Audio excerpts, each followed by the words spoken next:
வணக்கம். ஐயா சு. வெங்கடேசன் அவர்கள் எழுதிய வீரயுக நாயகன் வேல்பாரி பகுதி 24. கார்காலத்தின் தொடக்க நாளிலேயே மழை கொட்டித் தீர்த்தது. கபிலரின் உடல் சூழலுக்கேற்ப தன்னை தகவமைத்து கொண்டது. கபிலர் இருந்த வீட்டில்தான் எந்நேரமும் பாரியின் மகள்கள் இருந்தனர். அங்கவை சங்கவையோடு சேர்த்து 8 பேருக்கு எழுத்துக்களை கற்றுக் கொடுக்க தொடங்கியிருந்தார் கபிலர். நடுவீட்டில் மரப்பலகையில் மணல் கொட்டி அதன் மேல் உயிரெழுத்துக்களை எழுத சொல்லிக் கொடுத்து கொண்டிருந்தார். சிறிது காலம் கபிலருக்கு உதவியாக அவரோடு இருந்துவிட்டு வருவதாக சொல்லி மயிலா அங்கேயே தங்கிவிட்டாள். பரம்பு நாட்டின் தென்பகுதி எல்லைக்காவல் பொறுப்பாளன் கூழையனிடம் இருந்து தேக்கனுக்கு தகவல் வந்திருந்தது. குடநாட்டு அமைச்சன் கோளூர் சாத்தனின் கைகளை வெட்டி அனுப்பியதற்கு பிறகு குட்டநாட்டு அரசவைக்கு குடநாட்டின் தூதுவர்கள் சென்றுள்ளனர். அடுத்து நிகழப்போவதை பற்றிய விழிப்போடு இருக்க வேண்டிய வேலை இது என அவர் நினைத்தார். கொற்றவை கூத்து முடிந்து 1 வாரத்துக்கு பிறகு கபிலரின் உடல் முற்றிலும் குணமானது. ஆனால் மனம் மிகவும் துவண்டே இருந்தது. நீலன் புறப்பட்ட பிறகு கபிலரின் மனம் நிலை கொள்ள நாளெடுத்து கொண்டது. பார்த்த முதல் கணத்திலிருந்து அவனை பற்றிய வியப்பு பெருகிக் கொண்டே இருந்தது. வேட்டுவன் பாறையில் பார்த்தபோது கையில் பிடித்திருந்த அதே வேர்க்கம்போடு கபிலரிடம் இருந்து விலகி காட்டுக்குள் மறைந்தான் நீலன். கண்களை விட்டு பிரியும் வரை கபிலரின் கண்கள் அசைவற்று பார்த்து கொண்டே இருந்தன. இப்போது கபிலரோடு எந்நேரமும் உடனிருந்து உதவிகள் செய்பவன் உதிரன். இவனும் நீலனைப் போலத்தான் துடிப்பேறிய இளைஞன்.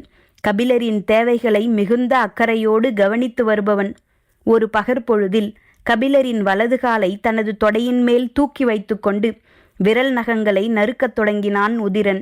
அவரின் வலதுகால் நடுவிரல் சூம்பிப்போய் சின்னஞ்சிறியதாக இருந்தது. அந்த விரலின் அடிப்பகுதியை விரல்களால் மெல்ல நீவிவிட்டான். சற்றே உயரமான மரப்பலகையின் மேல் உட்கார்ந்திருந்தார் கபிலர். அவரின் எண்ணங்கள் வேறு எங்கோ இருந்தன. உதிரன் நகம் நறுக்குகிறான் என்பது மட்டுமே அவரின் நினைவில் இருந்தது. சூம்பிய விரலுக்கு உணர்ச்சி இல்லாததால் அவன் அந்த விரலின் அடிபாகத்தை நீவி விட்டு கொண்டிருப்பதை அவரால் உணர முடியவில்லை. பரம்பு நாடே ஒரு தாய் போல் இருக்கிறது. அழிந்த இனங்களை, வாழத் துடிப்பவர்களை, எங்கெங்கோ இருந்து வந்து சேர்ந்தவர்களை எல்லாம் அள்ளி அணைத்து கொண்டுள்ளது. சேரனின் நாடு, சோழனின் நாடு, பாண்டியனின் நாடு என மன்னர்களால் தானே நாடுகள் அறியப்படுகின்றன. ஆனால் ஒரு தாயின் குணத்தோடு விளங்கும் நாட்டை ஏன் தாய்நாடு என சொல்லக்கூடாது? நாட்டை தாயோடு ஒப்பிடும் எண்ணம் இதுவரை யாருக்கும் தோன்றியதில்லை. சில மாதங்களுக்கு முன்னால் இப்படியோர் எண்ணம் தோன்றியிருந்தால் அது எவ்வளவு பொருளற்றதாக இருந்திருக்கும். மண்ணும் நாடும் உடைமையின் குறியீடுகள். அவற்றை போய் தாய்க்கு ஓமையாக எப்படி சொல்ல முடியும்? ஆனால் கொற்றவை கூத்தை பார்த்த பிறகு திசையற்றவர்களையும் நிலமற்றவர்களையும் தலைமுறை தலைமுறையாக அள்ளி அரவணைத்து நிற்கும் பரம்பு நாட்டை தாய்நாடு என சொல்வதை விட வேறென்ன சொல்ல முடியும் என்று கபிலரின் எண்ணங்கள் ஓடிக்கொண்டிருந்த போது அவரை அறியாமலே கண்கள் கலங்கின. ஒரு கணம் கண்களை மூடி சிந்தித்தார். தனக்குள் என்ன நிகழ்ந்து கொண்டிருக்கிறது? மேலெல்லாம் ஏன் சில்லிட்டு அடங்கியது? இப்போது நினைவுக்குள் என் தாய் வந்துவிட்டு போனாலே எப்படி? நினைவின் வழியே எதையோ கண்டறிந்துவிட நினைத்த போதுதான் அவர் கால்விரல் நினைவுக்கு வந்தது. மெல்ல குனிந்து கீழே பார்த்தார். அவ்வளவு நேரம் எங்கேயோ பார்த்தபடி இருந்த கபிலர் இப்போது குனிந்து தன்னை பார்க்கிறார் என்பதை அறிந்ததும் உதிரன் சொன்னான், உங்கள் வலதுகால் நடுவிரலில் குருதி ஓட்டத்துக்காக அடிநரம்பை சற்று அழுத்தி நீவி விட்டேன். எதுவும் தொந்தரவாகிவிட்டதா? இல்லை என்று தலையாட்ட மட்டும் செய்தார் கபிலர். உதிரன் சொன்னான், நடுவிரல் சூம்பியுள்ளதால் நடக்கும்போது சற்றே இடறினாலும் தசை பிறண்டுவிடும். கூடுமானவரை பாதடியை கழற்றாதீர்கள். இப்போது தலையாட்டாமல் அவனையே பார்த்தார் கபிலர். வேட்டுவன் பாறையில் ஏறும்போது நீலன் உங்கள் பாதடியை கழற்றச் சொன்னதால்தான் உடனே உங்களுக்கு தசை பிறண்டிருக்கிறது. காட்டில் பிடித்து நடப்பதை போன்ற வடிவில் ஒரு பாதடியை செய்து தர ஏற்பாடு செய்கிறேன் என்று சொல்லியபடி விரலின் அடிபாகத்தை அழுத்தி நீவிவிட்டான் உதிரன். கபிலரின் கண்கள் கலங்கின. அதை கவனித்த உதிரன், வலி ஏற்படுவது போல மிகவும் அழுத்திவிட்டேனா என்று பதற்றப்பட்டு கேட்டான். இல்லை, சிறுவயதில் என் தாய் அந்த விரலின் அடிநரம்பை இளஞ்சூட்டு எண்ணெய் தொட்டு அழுத்தி நீவி விடுவாள். அப்போது ஏதாவது ஒரு கணத்தில் அந்த விரலை நான் உணர்ந்திருக்கிறேன். மற்ற நேரங்களில் அதை நான் உணர்ந்ததே இல்லை. எத்தனையோ ஆண்டுகள் ஓடிவிட்டன. எவ்வளவோ நிலப்பரப்புகளை நடந்தே கடந்திருக்கிறேன். பல்லாண்டுகளுக்குப் பிறகு சட்டென இப்போது ஒரு கணம் அந்த விரலை நான் உணர்ந்தேன். உணர்ந்த அந்த கணம் என் தாய் நினைவுக்கு வந்துவிட்டாள். உடலெல்லாம் சிலிர்ப்பு மேலிடுகிறது என சொல்லியபடியே உதிரனின் உச்சந்தலையில் கை வைத்தார் கபிலர். ஊறிய கண்ணீர் ஒழுகாமலா இருக்கும்? சிறிது நேரத்தில் பெண் பிள்ளைகள் மொழி கற்றுக்கொள்ள வீடு வந்தனர். நறுக்கிய நகத்துண்டுகளை எடுத்துக்கொண்டு உதிரன் வெளியேறினான். கபிலர் மொழிக்குள் நுழையத் தொடங்கினார். மழை அதிகமாகத் தொடங்கியது. வாரக்கணக்கில் விடாது கொட்டும் அடைமழை இன்னும் சில நாள்களில் தொடங்கும். அடைமழை தொடங்கிவிட்டால் அடுத்து கடுங்குளிர். தந்தரையிலிருந்து வந்தவர்களால் இந்த குளிரை தாங்க முடியாது. கடுங்குளிர் தாங்க கபிலருக்கு எலிமயிர் போர்வையை நெய்யுமாறு பாரி சொன்னான். குளிரிலிருந்து காத்துக்கொள்ள எவ்வியூரில் உள்ளவர்கள் முடியுள்ள தோல் ஆடைகளை பயன்படுத்துவர். அது காட்டில் வாழ்ந்து பழக்கப்பட்டவர்களுக்கு போதுமானது. புதியவர்களின் உடலுக்கு அது போதுமானதாக இருக்காது. அவர்களின் உடற்சூட்டை பாதுகாக்கும் மேலாடை தேவை. காட்டின் மிக உயர்ந்த பகுதிகளில் லவங்கமும் செங்கடம்பும் அடர்ந்து கிடக்கும் இடங்களில் பேரெலி உயிர் வாழும். இது பூனையை விட அளவில் பெரியது. பஞ்சினும் மெல்லிய மயிர்களை உடையது. பொங்கும் புகை போல பொசுபொசுவென இருக்கும் இதன் மயிர்களால் உருவாக்கப்படும் போர்வை உடலுக்கு மிகுந்த கதகதப்பை தரும். உடலின் சூட்டை வெளிவிடாமல் காத்து கொள்ளும். கடுங்குளிரையும் உடலோடு அண்டவிடாது. கபிலருக்கு எலிமயிர் போர்வையை நெய்ய தேவையான எலிகளை பிடித்தாக வேண்டும். உதிரன் 10க்கும் மேற்பட்ட இளைஞர்களை அழைத்து கொண்டு புறப்பட்டான். கபிலர் தானும் உடன் சென்று வருவதாக பாரியிடம் கூறினார். பேரெலி உயரமான கரும்பாறை இடுக்குகளில்தான் இருக்கும். இளைஞர்கள் மிக விரைந்து செயல்பட்டால்தான் அதை பிடிக்க முடியும். நீங்கள் அவர்களை பின்தொடர்வது கடினமாயிற்றே என்றான் பாரி. நான் என்ன விரட்டியா பிடிக்கப் போகிறேன்? பிடிக்கப் போகிறவர்களை பின்தொடரப் போகிறேன். முன்னேறுவதை விட கடினமானது பின்தொடர்வது. பின்தொடரக்கூட முடியாத அளவுக்கு நான் தளர்ந்து விடவில்லை. எனக்கு வயதாகிவிடவும் இல்லை. சின்ன சிரிப்புடன் பாரி சொன்னான். மழைக்காலம் அல்லவா, பாறைகள் வழுக்கும் என சொல்ல வந்தேன். எப்படி சொன்னாலும் நீ சொல்ல வரும் செய்தி அதுதானே என்றார் கபிலர். நான் பதில் சொல்லவில்லை என்றால் உங்கள் வினாவே விடையாகிவிடும். என் தோழன் அவனது சொல்லாலேயே கண்டறியப்பட்டுவிடக் கூடாதல்லவா? எந்த பக்கம் போய் மறித்தாலும் தப்பித்து போகும் வல்லமை கொண்டது என்று உதிரன் சொன்னது பேரெலியை மட்டும்தான் என நினைத்து விட்டேன். பாரி சிரித்து கொண்டே கபிலரை கட்டி அணைத்தான். இருவரும் புறப்பட்டனர். ஆதிமலையின் குறிப்பிட்ட திசை நோக்கி இளைஞர்கள் வேகமாக சென்றனர். சூரிய ஒளி நற்பகல் வரைதான் தெரியும். அந்த பொழுதுக்குள் பிடித்தால்தான் உண்டு. நாளொன்றுக்கு 2 பிடிப்பதே கடினம். ஒரு போர்வை செய்ய குறைந்தது 20 பேரெலிகளையாவது பிடித்தாக வேண்டும். உதிரன் சரசரவென பாறைகளில் ஏறிப்போய்க் கொண்டிருந்தான். மிகச் சிறிய நேரம்தான் அவர்களை பின்தொடர்ந்தனர். அதன் பிறகு பின்தொடர்தலுக்கு வாய்ப்பில்லாமல் போய்விட்டது. பாரியும் கபிலரும் பேசியபடி அவர்கள் சென்ற திசை நோக்கி மலையேறி கொண்டிருந்தனர். பன்மயிர் பேரெலி என்று இந்த எலியை பற்றி பழம்புலவர் ஒருவர் பாடியுள்ளார் என்று சொன்ன கபிலர் சட்டென நினைவு வந்தவராக சொன்னார். அங்கவை கற்றுக்கொள்வதில் அளவற்ற ஆர்வத்துடன் இருக்கிறாள். பாரிக்கு இது புதிய செய்தி அல்ல. ஆனால் கபிலர் வாயால் கேட்பது மகிழ்வை தந்தது. பொதுவாக மாணவர்கள் தெரிந்து கொள்வதற்காகத்தான் கேள்வி கேட்பார்கள். அங்கவையோ அறிந்து கொள்வதற்காக கேள்விகள் கேட்கிறாள். இரண்டுக்கும் என்ன வேறுபாடு என்பதை போல் இருந்தது பாரியின் பார்வை. மரத்தை தெரிந்து கொள்ள மரத்தை பார்த்தால் போதும். ஆனால் மரத்தை அறிந்து கொள்ள அதன் வேரை பார்க்க வேண்டும் அல்லவா? அதை போலத்தான் உயிரெழுத்து 12 என்று நான் சொன்னபோது தெரிந்து கொள்ளும் ஆர்வத்தோடு என்னென்ன எனக் கேட்பாள் என நினைத்தேன். அவளோ ஏன் 12 எனக் கேட்டாள். வினா சரிதானே? சரிதான். ஆனால் விடைக்கான இடம் வினாவில் இருக்க வேண்டுமல்லவா? எத்தனையோ தலைமுறைகளாக நமது முன்னோர்கள் ஒளியை உருட்டி உருட்டி எழுத்தாக்கி வைத்திருக்கிறார்கள். நீர் போன இடத்தில் பதியும் தடம் போல பேசும் ஒளிக்கு ஒரு தடத்தை உருவாக்க முயன்றிருக்கிறார்கள். இந்த பெரும் பட்டறிவு சேகரத்தை எனது அறிவால் எப்படி அளந்து பார்த்து விடை சொல்ல முடியும்? கபிலரின் விடை பாரிக்கு பொருத்தமாக பட்டது. கபிலர் சொன்னார், முன்பு ஒரு முறை என்னிடம் மொழி கற்ற மாணவி இப்படித்தான் வினாக்களை கேட்டுக்கொண்டே இருப்பாள். காலையில் அங்கவை கேள்வி கேட்டதில் அவளின் நினைவாகவே இருக்கிறது என்று சொன்னபடி எதிரில் இருக்கும் வேங்கை மரத்தை பார்த்து அப்படியே அசைவற்று நின்றார் கபிலர். பாரியும் நின்றான். வேங்கை மரத்தின் தாழ்வான கிளையில் மயில் ஒன்று அமர்ந்திருந்தது. பேச்சு கேட்டு பறந்துவிடக் கூடாது என்பதற்காக கபிலர் பேச்சை நிறுத்தினார். அது தன் தலையை மட்டும் மேலே தூக்கியது. அதன் அசைவை உற்று பார்த்து கொண்டிருந்தார் கபிலர். பாரி மரத்தின் அடிவாரத்தில் எதையோ உற்று பார்த்து கொண்டிருந்தான். மயில் மெல்ல தலையை திருப்பி இருவரையும் பார்த்தபடி கிளையிலிருந்து குதித்து காட்டுக்குள் மறைந்தது. இன்னும் சிறிது நேரம் உட்கார்ந்திருக்க கூடாதா?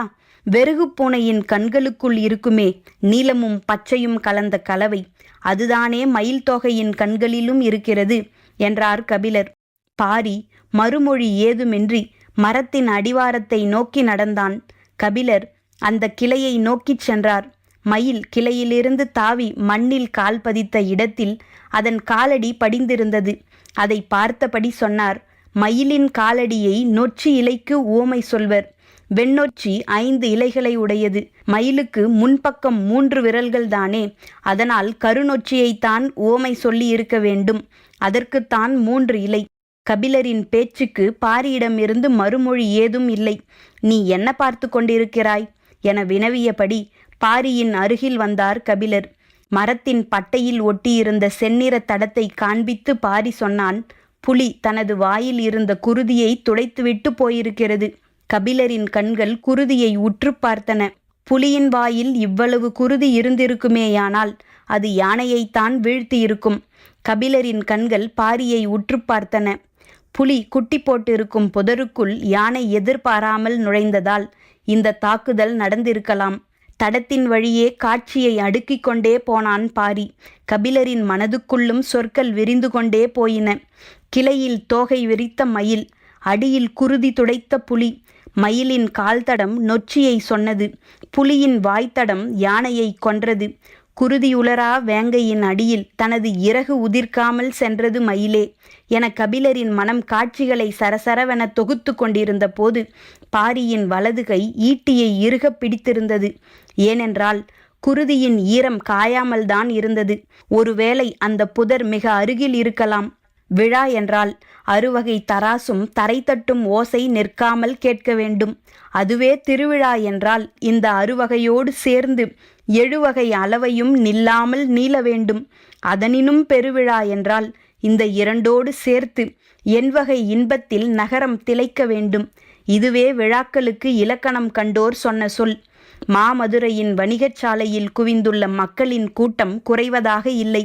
மாணிக்க கற்களை நிறுத்தும் மிகச்சிறிய மணித்தராசும், தங்க நகைகளை நிறுத்தும் பொன் தராசும், உலோகங்களை நிறுத்தும் உலோகத் தராசும், பண்டத்தராசும், மரத்தராசும், தூக்கு தராசும் நிலை கொள்ளாமல் இரவு முழுவதும் ஆடியபடியே இருந்தன. தராசு தட்டு தரை தட்டும் ஓசை இடைவிடாது ஒலிக்கும் இசையரங்கம் போல கேட்டுக்கொண்டே இருந்தது. துலா முள்ளின் தலையாட்டல் நின்றபாடில்லை. நிற்காமல் துடிக்கும் வணிகத்தின் வாள் அதுதானே. பண்டக காப்போன் எண்ணற்ற கணக்கர்களோடு அமர்ந்து நாள் கணக்கில் கணக்குகளை போட்டுக்கொண்டே இருந்தான். இந்த திருமணத்துக்கு வரப்போகும் தேர்கள் எத்தனை?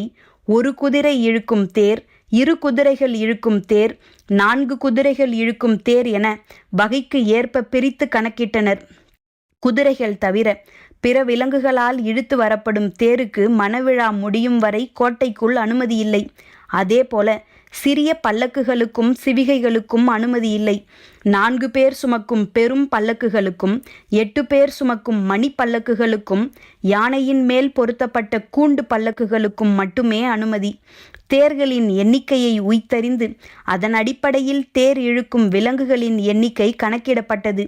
விலங்குகளுக்கு தேவையான கூலங்கள் கணக்கிடப்பட்டன. பணியாளர்களின் எண்ணிக்கையையும் விருந்தினர்களின் எண்ணிக்கையையும் கணக்கிட்டனர். நெல், வரகு, தினை, சாமை தொடங்கி எள், கொள், அவரை, மொச்சை வரையிலான 18 வகை கூலங்களையும் நிறுத்தல், முகர்தல், பெய்தல் அளவைகளை கொண்டு தேவைகளை கணக்கிட்டனர். பண்டக காப்போனின் அறை முழுவதும் கணக்குகள் நிரம்பி வழிந்தன. இரவும் பகலும் இதே வேலையாக இருந்ததால் ஏடுகளில் எழுதாமலேயே எண்களை ஒப்புவித்து கொண்டிருந்தனர். ஒரு படிக்கு அவரை 1800, பயறு 14,800, அரிசி 38,000 இருக்கும் என எண்ணிக்கையை நினைவுகளின் பகுதியாக்கினர். குதிரைகளின் கட்டுத்தறி கணக்குகள் துல்லியமாக தயாராகின. ஆட்டுத்தோல் பிடிகொண்ட கசை எத்தனை தேவை என்பதில் தொடங்கி கண்பட்டி கடிவாளம் வரை குதிரைக்கு தேவையான பொருள்கள் எவ்வளவு, கொல் புல் தண்ணீர் வேலை தவறாமல் கொடுக்க வேண்டிய அளவுக்கான மொத்த கணக்குகளும் எழுதப்பட்டன. கட்டுத்தறியின் துர்நாற்றத்திலிருந்து நகரத்தை காப்பாற்ற கணக்குகளே அச்சாணிகளாக இருந்தன. எண்ணற்ற விழாக்களையும் திருவிழாக்களையும் கண்ட மதுரை இப்போது பெருவிழாவுக்கு தயாராகியது. இன்னும் சிறிது நேரத்தில் மணமகள் வந்திறங்க இருக்கிறாள். அவரை வரவேற்க நெடுங்கல் சாலை முழுவதும் பேரலங்காரம் பூண்டிருந்தது. எங்கும் அரச குலத்தினர் திரண்டிருந்தனர். வரப்போகும் மதுரையின் குலமகளுக்காக மாமன்னர் குலசேகர பாண்டியன் இன்று அதிகாலை வைகையில் நீராடி பொன்னால் செய்யப்பட்ட தும்பைப்பூவை 20 மாவீரர்களுக்கு பரிசாக வழங்கினார். பொன்னரி மாலையும் நெற்றிப்பட்டமும் சூடிய பட்டத்து யானை முன்னே வந்தது. அதைத் தொடர்ந்து பொன்னால் செய்யப்பட்ட சேணமணிந்த குதிரைகளில் பொன்பூவை சூடிய மாவீரர்கள் 20 பேர் அணிவகுத்து வந்தனர். அதற்கு அடுத்து மின்னும் தலையணிகளும் சங்கு வளையல்களும் செந்நிற வடமும் இடையணியும் அணிந்த அழகு பதுமைகள் எண்மர் பொற்கிடுகு மேயப்பட்ட சிறு பல்லக்கை தூக்கி வந்தனர். பெண்கள் பல்லக்கு தூக்கி வருவதை மதுரை முதன்முறையாக கண்டது. நெடுங்கல் சாலையில் விலக முடியாத பெருங்கூட்டம் நின்றது. இளமருதனும் செவியனும் கூட்ட நெரிசலில் திணறியபடி நின்று கொண்டிருந்தனர். இந்த அரிய காட்சி என்றைக்கு கிடைக்கும்? எவ்வளவு நெரிசல் இருந்தாலும் வந்து இறங்கும் இளவரசியாரை பார்க்காமல் போவதில்லை என்ற முடிவோடு இருவரும் நின்றிருந்தனர். நெடுங்கல் சாலையின் திருப்பத்தில்தான் அவர்கள் நின்றிருந்தனர். அங்கிருந்து பார்த்தால் தொலைவில் பல்லக்கில் வந்து இறங்கி அரண்மனையின் நெடும்படி ஏறி உள்ளே செல்வதை பார்க்க முடியும். பொன்னாலான தும்பைப்பூ சூடிய வீரர்களின் அணிவகுப்பை தொடர்ந்து பெண்கள் எண்மர் தூக்கி வரும் சிறு பல்லக்கு முதலில் வந்து நின்றது. அதிலிருந்து இறங்கப் போவது யார் என எல்லோரும் ஆர்வத்துடன் பார்த்து கொண்டு நின்றனர். ஆனால் அந்த பல்லக்கில் இருந்து யாரும் இறங்கவில்லை. முன்னால் இருப்பவன் அடைத்து நின்றதால் இளமருதனால் சரியாக பார்க்க முடியவில்லை. யார் இறங்குவதென்று தெரியவில்லை. சற்றே விலகுங்கள் என்று கூறினான். அதற்கு அடைத்து நின்ற அந்த மனிதன் சொன்னான், அந்த பல்லக்கில் இருந்து யாரும் இறங்க மாட்டார்கள். செவியன் அவனை உற்று பார்த்தான். தோற்றமே அவன் ஒரு வணிகன் என்பதை சொல்லியது. சாத்துக்களின் கூட்டத்தை சேர்ந்தவன் என்பதை பிற அடையாளங்களை கொண்டு அறிந்தனர். அவன் பல செய்திகளையும் அறிந்திருப்பான் என உய்த்தறிந்த செவியன் கேட்டான், அந்த பல்லக்கில் யாரும் வரவில்லையா? அது பொற்கிடுகு வேய்ந்த பல்லக்கு. சாத்துக்களின் விழாக்களில் அதற்குத்தான் முதலிடம். அந்த பல்லக்கில் யார் இருப்பார்? செல்வத்தின் இளவரசி இருப்பாள். அவன் சொல்வது புரியாமல் இருவரும் முழித்த போது அவன் மேலும் சொன்னான், அது சக்கரவாக பறவையை கொண்டு வரும் பல்லக்கு. அந்த கணம் இளமருதனுக்கு தூக்கி வாரி போட்டது. இப்பெரும் விழாவில் தலைமரியாதை கொடுத்து பொற்பல்லக்கில் எடுத்து வரும் பறவைக்காக செய்யப்பட்ட மேடையிலா நான் ஈச்சமர சட்டகங்களால் செய்யப்பட்ட தேவாங்கின் கூட்டை வைத்திருந்தேன். அந்துவன் கோபப்பட்டதன் நியாயம் இப்போது விளங்குகிறது என எண்ணிக்கொண்டிருக்கும் போதே செம்மணிகள் பதிக்கப்பட்ட மகர பல்லக்கு வருவது தொலைவில் தெரிந்தது. சூரிய ஒளி மின்னி மேலெழும் அழகு எல்லாவற்றையும் சொன்னது. 8 அன்னகர்கள் தூக்கி வருகிறார்களே, அதுதான் இளவரசியாரின் பல்லக்கு என்றான் அந்த வணிகன். அவன் சொல்லாமலே அதுதான் இளவரசியாரின் பல்லக்கு என்பது தெரிந்தது. ஆனால் தூக்கி வருபவர்களை அன்னகர்கள் எனச் சொல்கிறானே என எண்ணியவாறே அவர்கள் யாரெனக் கேட்டான் இளமருதன். விதை எடுக்கப்பட்டவர்கள் என்றான் வணிகன். அவன் சொல்லிக் கொண்டிருக்கும் போதே இசைக்கருவிகளின் முழக்கம் எங்கும் கேட்கத் தொடங்கியது. அரண்மனை பெண்கள் மங்கள குலவையிட்டனர். இளவரசியாரை வரவேற்க பழையன் மாதேவி படியிறங்கி வந்தார். மலர் குவியலும் மஞ்சள் அரிசியும் பொன்வட்டில் எடுத்தபடி சேடிப் பெண்கள் உடன் வர அவர் வந்து நிற்பதும் பொற்பல்லக்கு மாளிகை நெடும்படியின் எதிரில் வந்து நிற்பதும் ஒரே பொழுதில் நிகழ்ந்தன. தொட்டியில் தண்ணீர் இறங்குவதைப் போல பல்லக்கை சிறு அசைவு கூட இன்றி கீழிறக்கினர் அன்னகர்கள். தங்களின் கால் பார்த்தபடியே வணங்கி பின்னகர்ந்து நின்றனர். இசைக்கருவிகளின் ஓசை எங்கும் எதிரொலித்து கொண்டிருந்தது. மாடங்களிலிருந்து பூக்கள் சொரியப்பட்டு கொண்டிருந்தன. பல்லக்கிலிருந்து இறங்கும் இளவரசியை பார்க்க கூட்டம் அலைமோதிக் கொண்டிருந்தது. இளமருதன் எக்கி வணிகனின் தோள்பட்டையை தாண்ட முயன்றான்.